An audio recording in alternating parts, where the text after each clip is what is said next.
जिक्र किया करो मेरे हुजूर, कसम खुदा की मिसाल ही नहीं थी, मिसाल ही नहीं कि वो एक बच्चा जंगल में बकरी चरा रहा था। हुजूर को देखो हैं क्या मेरे हुजूर, बकरी चरा रहा था, अचानक उसकी बकरी ने दौड़ लगा दी, बकरी ने दौड़ लगा दी, भागते भागते बकरी ना मस्जिद नबी के दरवाजे पे आ गई। बच्चा पीछे पीछे बकरी आ गया। जब बच्चे की निगाह उठी ना, सामने मेरे मुस्तफा का चेहरा था तो काफिर का बेटा। बस हुजूर को देखा तो देखते ही रह गया। दुआ किया करो जवानों, अल्लाह किसी दिन हमें हुजूर का चेहरा दिखाते। इससे बड़ा ईद का चांद कौन सा होगा जिस दिन हुजूर ख्वाब में आ जाए। हम तो ख्वाब के लिए तरसते हैं, वो कितने नसीबों वाले होंगे जो हुजूर के आगे बैठ के हुजूर से मीठी मीठी बातें सुनते थे। हाँ, वो कितने नसीबों वाले होंगे। जब देखा ना बच्चा देखते ही रह गए। बस फिर क्या था, उसने किसी से कहा ये कौन है, तो किसी ने कह दिया तू नहीं जानता, ये मोहम्मद रसूलुल्लाह है। बस वो खड़ा रहा, हुजूर को देखता रहा। हुजूर ने देखा और हुजूर, और कोई गैब क्या तुमसे निहा हो भला, जब ना खुदा की छुपा तुम पे करोड़ों दरूद। हुजूर उठे, बच्चे के पास आए, बेटे जाता क्यों नहीं। उसने कहा आप अल्लाह के रसूल हैं। कहा हाँ। कहने लगा मुझे आपसे प्यार हो गया, अब जाने को जी नहीं चाहता। हुजूर ने फरमाया चला जा। कहा नहीं, अगर नबी है तो फिर कलमा पढ़ाइए।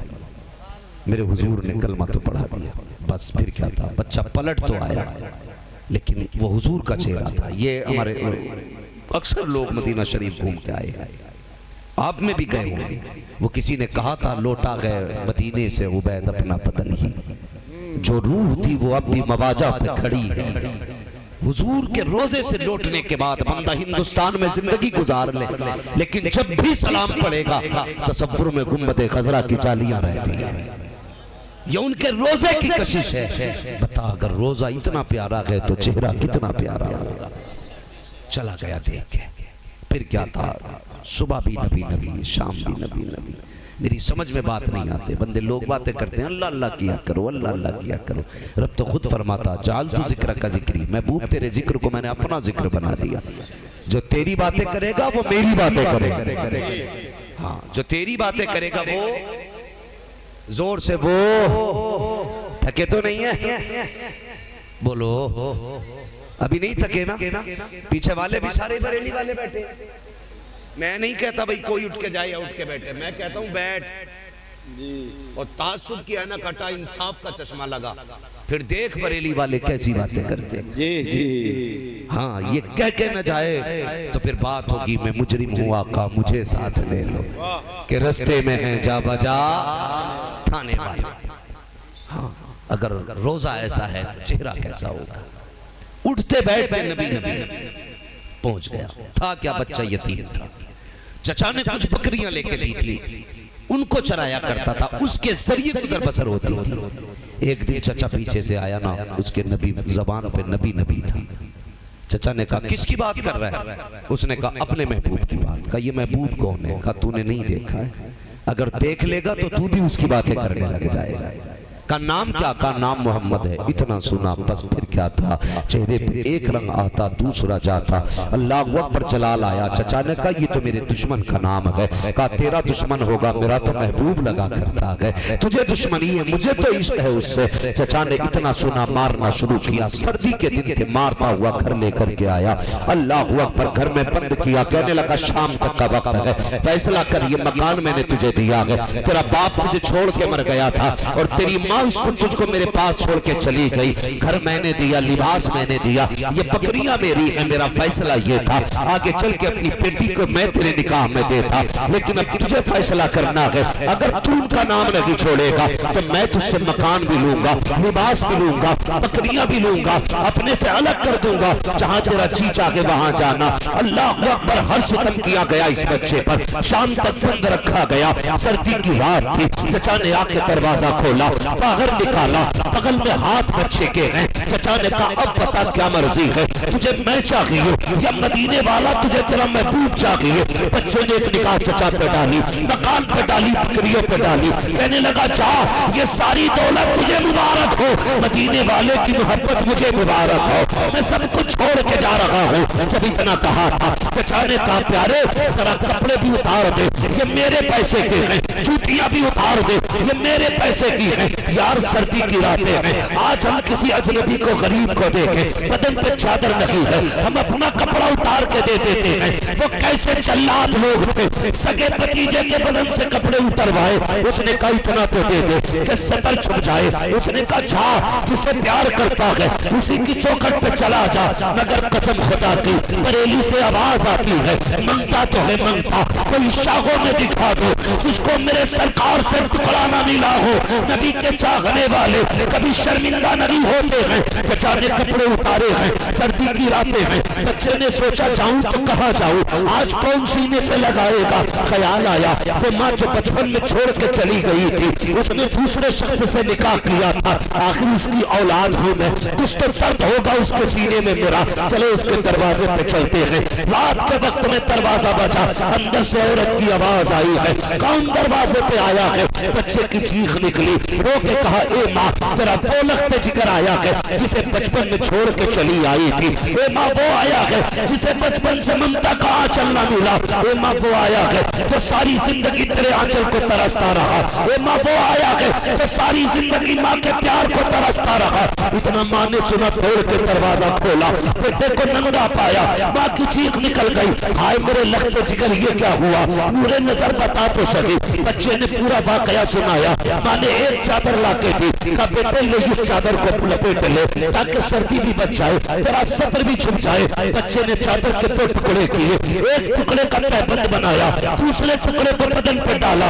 माँ ने कहा बेटे बता तो सही, जा किधर लगा के। बच्चे ने कहा माँ महबूब की चौखट पे जा रहा हूँ। कौन है ये तेरा महबूब? कहा माँ मेरा महबूब वो है जो एक बार देख लेता है उसी का हो जाया करता है। ए माँ उसी की तो कीमत चुकाई है। अल्लाह अकबर। माँ ने कहा था बेटे 3 दिन रुक जा, 3 दिन की मोहलत दे दे, मैं तुझे अपने हाथों से कपड़े सिल के पहना दूंगी। बच्चे ने कहा था माँ मैं रुक तो जाता, लेकिन मौत का पता नहीं है ये कब आ जाए। अगर इस बीच में मुझे मौत आ गई तो यार से दूर रह के मर जाऊंगा। ए माँ मैं बर्दाश्त नहीं कर सकता। जैसी तोड़ लगाई है, नंगे पैर जा रहा था, पैरों में छाले पड़े, टूट गए, संग रेजे लगे, पैरों में जख्म हुए, लेकिन अरब का रेगिस्तान तो हार गया था। आशिक के कदम नहीं हारे हैं। तोड़ते तोड़ते मदीने की तरफ जा रहा था। किसी ने कहा किधर जा रहा है? कहा मुस्तफा के पास जा रहा हूँ। कहा ऐसे लिबास में उनके पास जा रहा है, वो तुझे टुकरा देंगे, तुझे सीने से क्यों लगाएंगे? तू है क्या, तेरी औकात क्या है? तेरे बदन पे कपड़े भी सही नहीं है। बच्चे ने कहा यार रुक जाना चाहिए, वो कैसे अपनाएंगे मुझ जैसे को? लेकिन इश्क ने कहा था चल तो यार, सुना है जिसे कोई सीने से नहीं लगाता उसे आमिना का लाल सीने से लगाया करता है। ये फिक्र लेकर के जब इसने तोड़ लगाई है, उधर मुस्तफा को देखो, मेरे नबी का इल्म गैब मुलाहिजा करो, जैसी राह गुजर रही है। आका फरमाते बिलाल जी या रसूल अल्लाह, एक मेरा मेहमान आने वाला है, रात के वक्त में आएगा, तुम्हारी ड्यूटी ये है तुम्हें दरवाजे पे खड़े रह करके उसका इंतजार करना है। जैसे कि वो आ जाए उससे मेरी मुलाकात करा दी जाए। रात गुजरती गई, अंधेरा अरब की गलियों में छा गया है। जब ये आशिक पहुंचा है, हजरत बिलाल खड़े हैं। पूछा मुस्तफा कहाँ है? का आराम गाह में है। अल्लाह अकबर। इतना सुना रो दिया, का जिसके लिए इतनी राह काट के आया वो बिस्तर पे आराम से है, सुबह तक इंतजार कैसे होगा? बिलाल ने कंधे पे हाथ रखा, का यार आंसू ना बहा, मैं बिला वजह नहीं खड़ा हूँ, महबूब ने तेरे लिए खड़ा किया था क्योंकि तू आने वाला है। और यार फिर क्या है, अगर महबूब ये पूछ ले कैसी गुजर रही है तो तुझको दर्द का एहसास मिट जाता है, का तेरे लिए खड़ा किया है। फिर क्या था, इश्क ने अंगड़ाई ली है, कल ले चल यार महबूब की चौखट पे। जब ये बच्चा पहुंचा है, मुस्तफा ने हालत देखी, फरमाया बता प्यारे कैसी गुजरी है, क्या हुआ है? बच्चे ने रो के कहा यार तेरे इश्क की कीमत चुका के आया हूँ। मुस्तफा ने सीने से लगाया, फरमाया नाम क्या है? अब उस आशिक का जवाब सुनना। बच्चे ने कहा था महबूब गुलामों से नाम नहीं पूछा जाता, जो आका कह देते हैं वही नाम हो जाया करता है। मेरे मुस्तफा ने कहा आज से तेरा नाम अब्दुल्ला जुल वजारैन है। अल्लाह अकबर। कयामत आ जाएगी लेकिन आज के बाद भी कयामत तक यही नाम बाकी रहेगा और ये इनाम मुस्तफा का है। सबकी निस्बतें पाक की तरफ होती है, इनकी निस्बत मुस्तफा जाने रहमत की तरफ हुआ। नारे तकबीर, नारे रिसालत, उलमाए सुन्नत। अल्लाह अकबर। ये मेरे हुजूर की नाज बरदारियां हैं है, वरना कौन है? गरीब भाई को कोई मुंह नहीं लगाता, मुलाजिम तो बड़ी बात है। गरीब भाई को मुंह नहीं लगाता, नौकर तो बड़ी चीज है। बाप गरीब वो फटे कपड़े पहनता है, बेटा मिनिस्टर बन गया, कलेक्टर बन गया, कहता अब्बा जी आया ना करो, खबर भेज दिया करो। बाप कहता क्यों? कहा तुम आते हो ना तो मेरी इमेज पे फर्क पड़ता है, मुझे शर्म आती है ये कहते हुए मैं तुम्हारा बेटा हूं। यार शर्म कर, हया कर। जिस बाप का आज बेटा कहलाने पे तुझे शर्म आती है ना, काश तूने इसकी मजदूरी के दिन देखे होते, तुझे याद रह गए होते कि इसने फटे कपड़े पहनने के बाद तेरे स्कूल की फीस भरी थी। कभी अपने बाप पे शर्म मत करना। नसीब वाले हैं जिन्हें खुदा ने बाप दिया है, नसीब वाले हैं। हर किसी को बाप नसीब नहीं होता है। उसकी जिंदगी में बाप जैसा दरख्त अगर है तो वो मुकद्दर वाला है, इसलिए कि बाप ही वो दरख्त है जिसकी मौजूदगी में धूप कितनी भी तेज क्यों ना हो, बेटे हमेशा साए में रहा करते, हमेशा बेटे साए में रहते। लेकिन क्या है जी, बाप का इंतकाल हुए जमाने बीत जाते हैं, बेटों को याद ही नहीं आती, याद ही नहीं आती। सोच तो सही, अगर वो जिंदा होते तो क्या क्या करते तेरे लिए, तू उनके लिए क्या क्या करता। अरे कम से कम जिंदा होते तो 2 वक्त की रोटी देता, उस रोटी में कम से कम 5000 महीने का तेरा खर्च होता। आज वो रोटी तुझ पे नहीं है तो कम से कम उनके नाम से 5000 नहीं 1000 रुपए महीने ही किसी रब की बारगाह में, रब की राह में खर्च कर दिया कर, ताकि हर महीने फरिश्ते कहा करें मुबारक हो, ऐसा बेटा छोड़ के आया है जो तेरे आने के बाद भी तेरी कब्र में सवाब के रास्ते खोले पड़ा। हाँ, लेकिन अब्बा मरा नहीं, बेटा सांप बन के उसकी दौलत पे बैठ गए। जब बेटे का बेटा पैदा होता है ना तो वो 10 लाख की रंडियां तो नचा लेता है। वो बाप जो करोड़ों की जायदाद दे के गया कि 10 रुपए उसके सवाब के लिए नहीं देता। सही बात। ये जिंदगी हमारी, ये कड़वी सच्चाई है। और तुमसे एक गुजारिश हो रही है, एक गुजारिश हो रही है। पहले लोग कहते थे जीना मुश्किल है, अब लोग कहते हैं मरना मुश्किल हो गया, मरना मुश्किल हो गया। भाई अब तो मैयतों में एक वलीमे के खर्चे हो रहे हैं। सही। हाँ, मैयत की रोटी में एक बारात का खर्चा हो रहा है। क्यों यार, ये मसला के आला हज़रत है।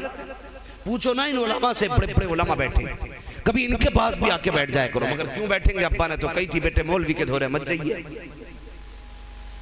छोटी सोच होती है मौलवी की। नहीं, आज मैं कहता हूँ सारे साइंसदानों की अक्ल अपनी जगह, हुजूर के गुलामों की अक्ल अपनी जगह है।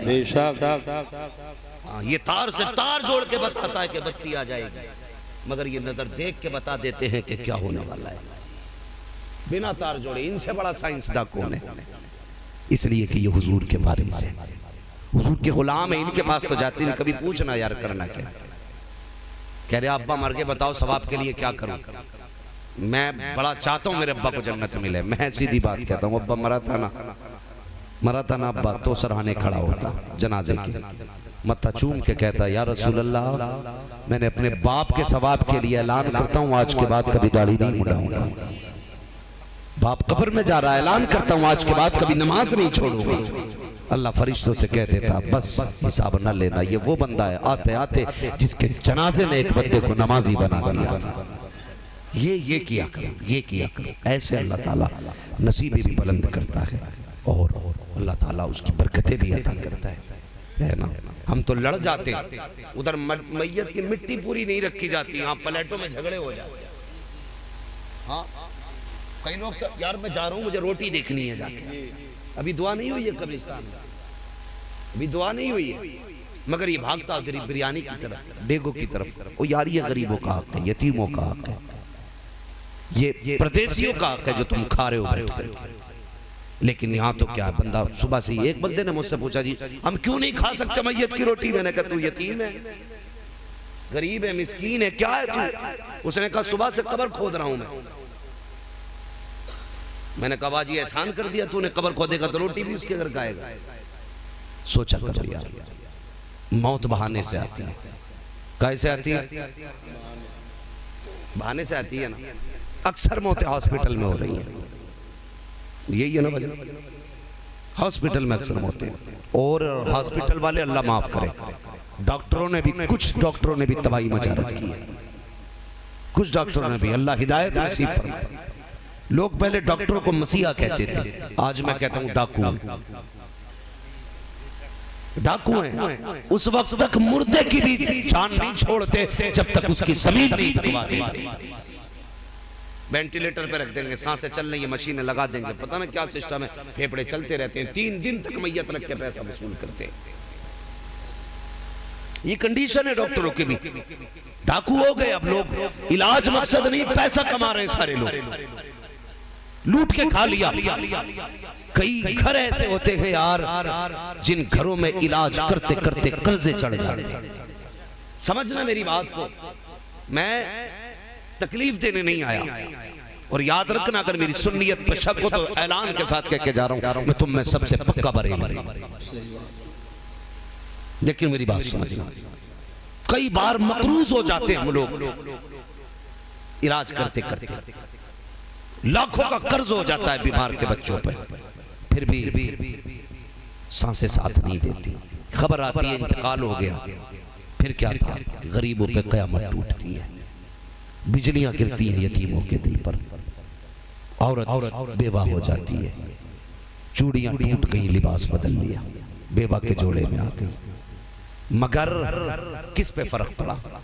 हम तो बैठे और हिसाब लगा रहे, क्या भगोने बनने चाहिए, 11-21 का चावल लगना है कि शरबती का लगना है, गोश्त बराबर का होना चाहिए कि आधा होना चाहिए, ये हम बैठ के हिसाब लगा रहे हैं। यार घर में झांक के देख, थोड़ा सा पर्दा हटा के, तुझे पता चलेगा यतीमी का दाग क्या होता है, पता चलेगा यतीमी का दाग क्या होता है। किसी कोने में बेटी बेहोश नजर आएगी और उसका बेटा लोगों को लिपट लिपट के रोता होगा, हर चेहरे में उसे बाप का चेहरा दिखाई देता होगा। तुझे बिरयानी की पड़ी है, तू गोश्त तोलने पे लगा, कितना लगेगा? उस बेवा से पूछ जिसने आज सफेद दुपट्टा ओढ़ा है, ये जिंदगी में कभी मुस्कुरा पाएगी कि नहीं?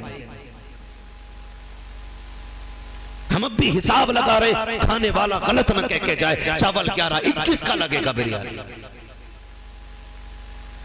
इतनी भी गैरत नहीं रही हमारी कौम में, इधर जनाजा भी घर नहीं आता है, बैठ के लोग कहते हैं जाओ पूछ के आओ, चावल घर में है कि खरीदा जाएगा। और यार जिन पे 50,000 का कर्जा हो चुका है, जो लाखों के कर्जे में डूब चुके हैं, जिनके घर खुद कई दिन से खाना नहीं बना, वो तुम्हें 11-21 का चावल कहां से देंगे, वो तुम्हें शरबती कहां से देंगे? पूछते हो कहां से आएगा? बच्चे कहते हैं माँ देख वो 4 गांव के जिम्मेदार लोग खड़े हैं, चावल के बारे में पूछ रहे हैं, माँ कहां से आना है?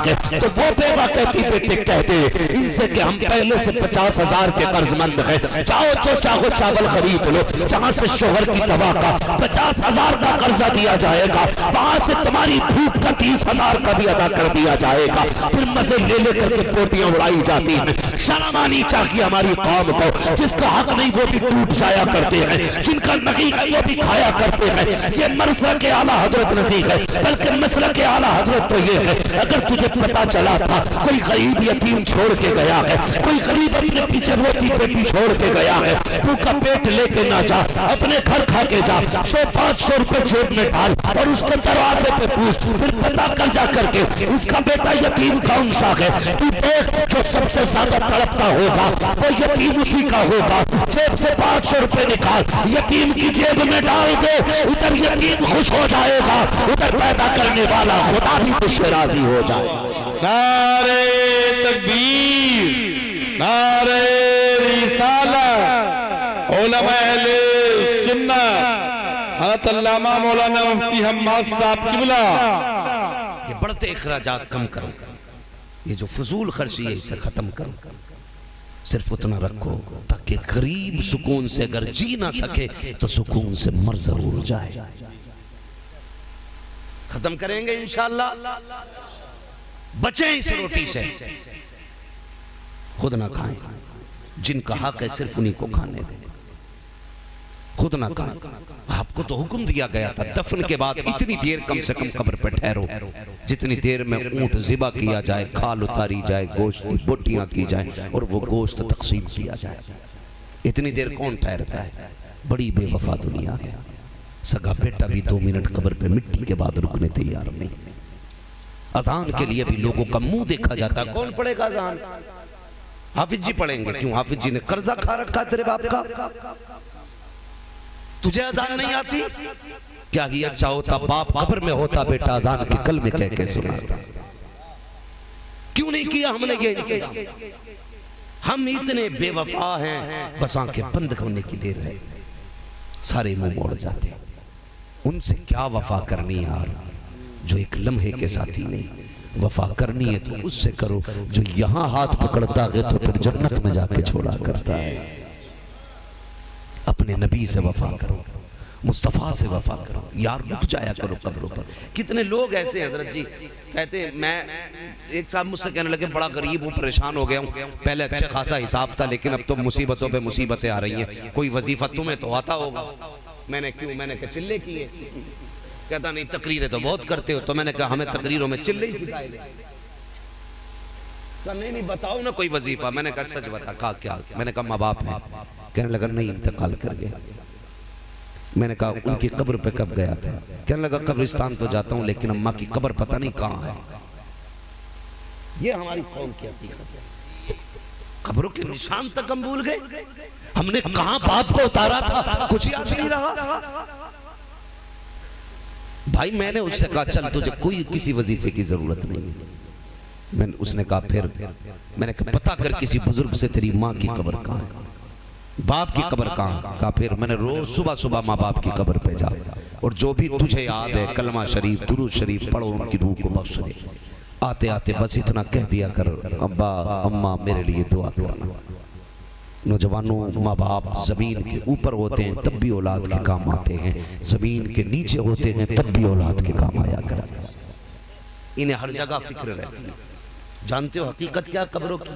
हमारा अकीदा यह है मरने के बाद भी लोग जिंदा रहते है कि नहीं? है यही अकीदा है कि नहीं? और यहां तक फरमाया गया कि जब बंदा कब्र में उतार दिया जाता है तो उसकी समात इतनी बढ़ा दी जाती है कि वो तुम्हारे जूतों तक की आवाज महसूस सुनता है। समझ गए मेरी बात? मैं बहुत आसान जबान में आपसे गुफ्तगू कर रहा हूं ताकि आप समझ जाएं, कोई आपको बहका ना सके। जाया करो कब्रों पे और कुछ पढ़ के दुआएं करके कहा करो अब्बा दुआ कर दो मेरे लिए।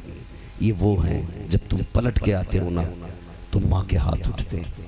अगर बाप कब्र में लेटा है ना तो उसके हाथ उठते हैं। पहली बात तो ये, अगर कोई बेटा अपने बाप की कब्र पे जाता ना जुमे जुमे को, तो जो दाएं बाएं कब्र वाले होते हैं ना जिनके अपने नहीं आया करते, वो कहते मुबारक हो तो कितना नसीब वाला है, तेरा बेटा तुझसे मिलने आ रहा है। ये कहते हैं तेरा बेटा तुझसे मिलने आ रहा है, मुबारकबादियां होती हैं, मुबारक हो तेरा बेटा आ रहा है। हम जाके खड़े होते हैं तो पड़ोस वाले पूछते हैं यार हाँ जाओ ना मेरे बेटे से भी कह देना एक चक्कर वो भी लगा जाए। वो हमें बुलाना चाहते हैं लेकिन हम जाना नहीं चाहते, वो बुलाते हैं हमें।